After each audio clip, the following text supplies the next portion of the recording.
Então, professor, nesse gráfico aqui que meu grupo trouxe, a gente optou como tema falar sobre a variação da temperatura média global ao longo dos anos, em comparação com a temperatura média global registrada durante o século XX.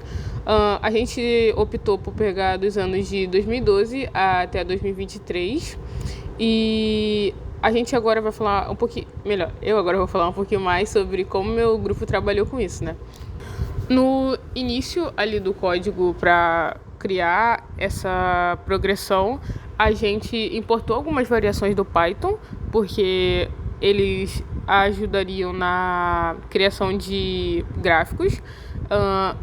Uma dessas importações foi o Matplotlib, também teve o NumPy e o SciPy. E logo um pouco mais abaixo, ali na linha do código, a gente tem basicamente o vetor x, que ele simboliza as coordenadas dos pontos azuis que estão no gráfico, que seriam basicamente os valores da variação. Tipo, comparar 2012 menos o século XX. Tipo, vamos supor que no século XX a temperatura média foi de 30. Só que a temperatura média global de 2012 foi 30,8. Aí você meio que vai diminuir essa média, né?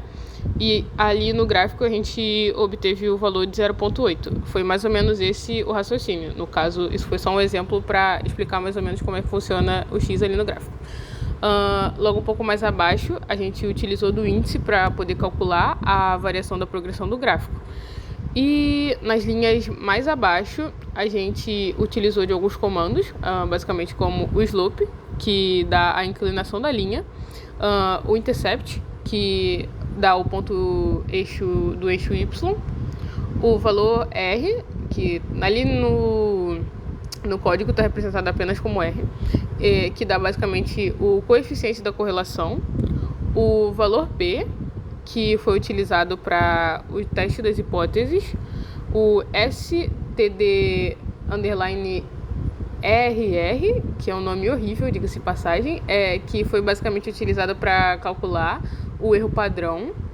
E a gente também tem a função defMyFunc, que basicamente inicia essa função que eu já falei, e seria tipo você relacionar a uma função afim, por exemplo, ax mais b. Além disso tudo, abaixo da função a gente tem a plotagem, que seria basicamente o que dá o visual do gráfico.